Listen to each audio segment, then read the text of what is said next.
Hi, how's everybody doing out there? This is Diallo Marcel Crichton, the metaphysics enthusiast.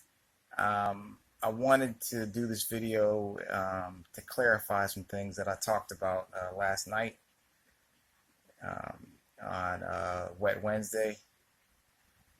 Uh, Number one, because I watched the video again and I think I went a little fast in certain subjects. So number one, when I spoke on Aquarius, the age that we're coming into is the age of Aquarius. That actually is the age of the dreamer, or Aquarius is the zodiac sign that represents what you call, or what's being stereotyped as knowledge, nerds, technology, the future.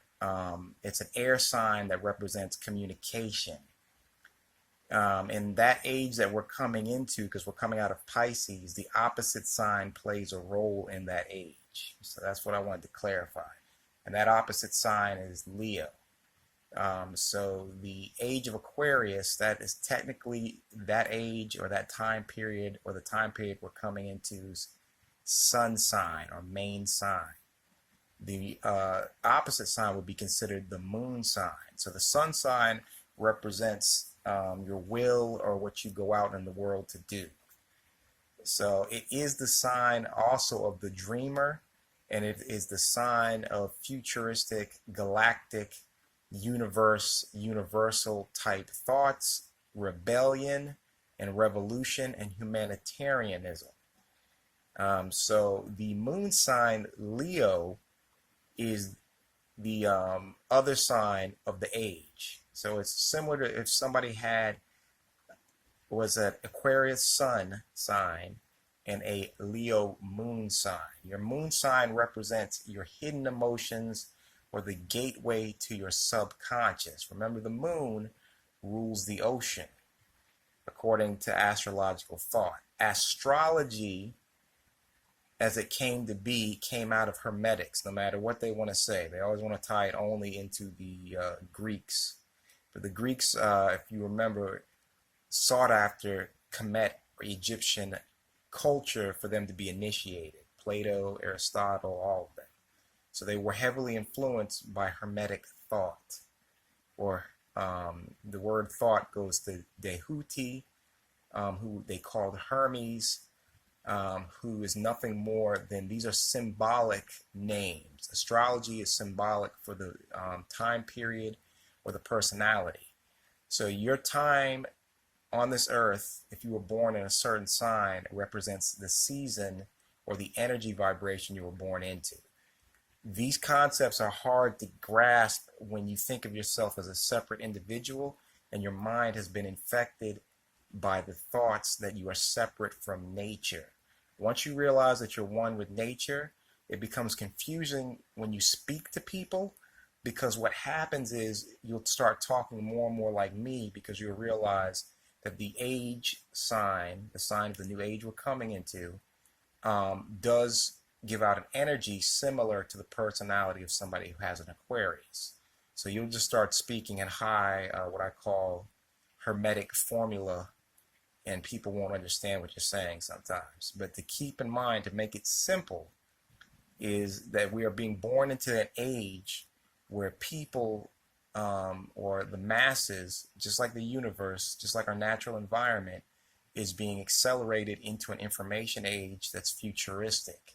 Now, the reason why I want to pick up, and I'm getting with Sarah Phoenix to record a video Sunday, and hopefully we'll release it next week, is because in the age of Aquarius, like we touched on last night, what you will see is the extraterrestrial phenomenon as we come closer and closer to the age of Aquarius being fully born. Because right now we're on the cusp of Pisces Virgo going into Aquarius Leo.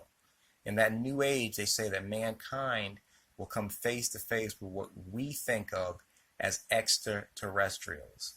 Now, extraterrestrials, and I'm going to go into the scientists who look deep into the extraterrestrial phenomenon, not just from a UFOlogy basis and trying to make it nuts and bolts, but all the scientists, or the two major scientists. One of them's name is Jacques Vallée, who did massive research into extraterrestrial phenomenon. And Carl Jung was one of the leading founders of all psychology, looked into it too.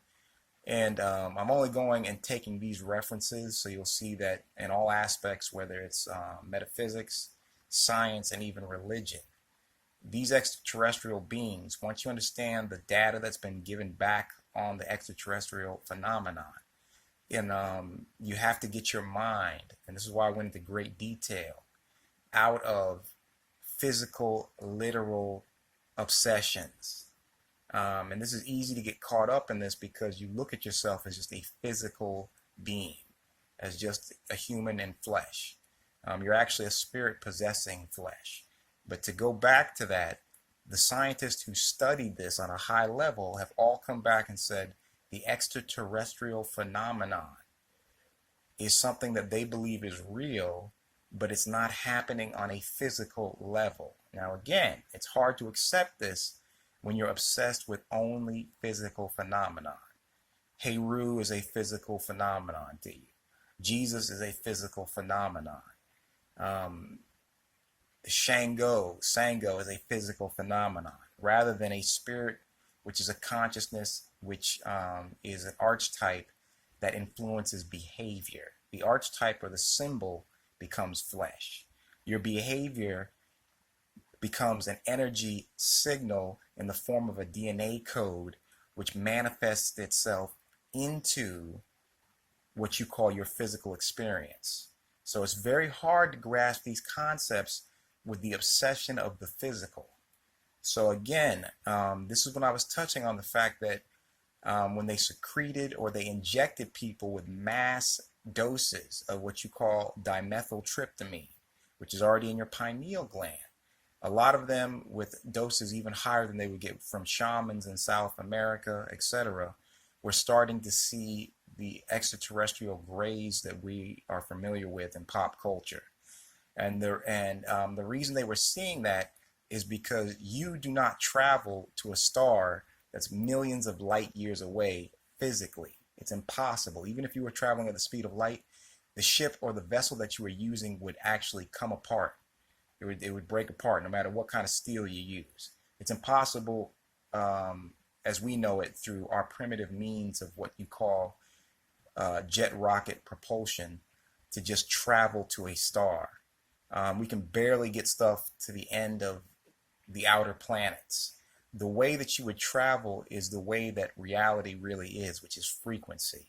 All of your reality is only physical because you are a code that vibrates or that is encoded in a certain frequency. If you change your frequency code, you change the illusion of location, time, and space.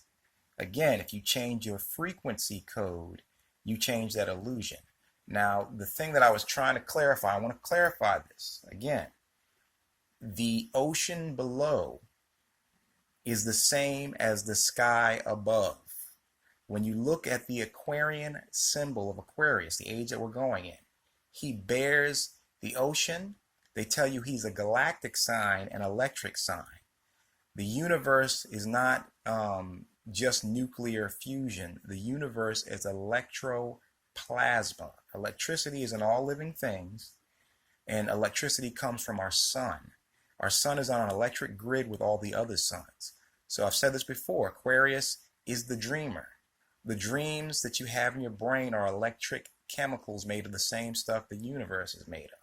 Aquarius pours the water of the universe, the electric chemicals above, and the electroplasma that's in the deep. That's why they don't know 90% of the ocean. If you look at the glimpse or the symbol they use for Aquarius, it's a man pouring water onto the earth itself. So what's going to happen in the age that we're coming in, the second coming of the Son of Man, which is a ripped off concept, Heru coming in his form of knowledge and his subconscious willpower of the lion spirit or the Leo spirit, which represents the sun. The sun will finally be revealed for what it is. Aquarius, again, is an intergalactic astrological sign. He represents the galaxy, knowledge, and the future, and extraterrestrials. So it will finally show you that the sun is linked to all suns electroplasma, electromagnetically. And he will pour that knowledge back onto the earth for the other portal to the other dimension, which is through the ocean. That's why they only know 10% of the ocean. 90% they don't know. That ocean is a portal to another dimension. Don't let scientists lie to you. They don't know what's down there. Of course, when you're dealing with other dimensions, just like any other wall or barrier, there's the abyss. So if you go deep in the ocean, all you're going to find is these wild creatures, and you go deeper and deeper. You have to get past the barrier of the abyss. They know this. All ancient people taught this. So that's why they will tell you the extraterrestrials or the Nomo in West Africa, the West African Dogon tribe talked about the Nomo, came up from the ocean, but they will link the deities to the stars because it's the same portal. The illusion of location is an illusion. It's actually frequency. That's why Heru, Osiris, which is Osor, Isis, which is Aset or Ashiet, are all linked to star systems. But they can all be linked, if you go far enough, to the abyss of the ocean. As above, so below. The Hermetic principle. When you start to see yourself as a physical representation of a symbolic spiritual vibration, you are a walking, living archetype of a code that's been passed through your family bloodline, then all this stuff makes sense. The more you think of yourself as just a physical being, the way science wants you to, or on the opposite spectrum, which is just as bad, the more you think of yourself, or you think of spirituality as some spooky, way out there, far off god or goddess, which other religions, major religions, do to you, some untouchable god or goddess, the more that you can't see that you are actually a spirit in flesh. The flesh is just the vehicle of an archetype that you are. You are a message, a DNA code. The more scientists look at physical phenomenon, the more they say that information or matter is information or packets of information. The more they'll tell you that DNA is a code like an alphabet, a logo, a symbol. You are a literal symbol that has design that builds a molecular structure that starts to organize. Organizations make organisms, make flesh.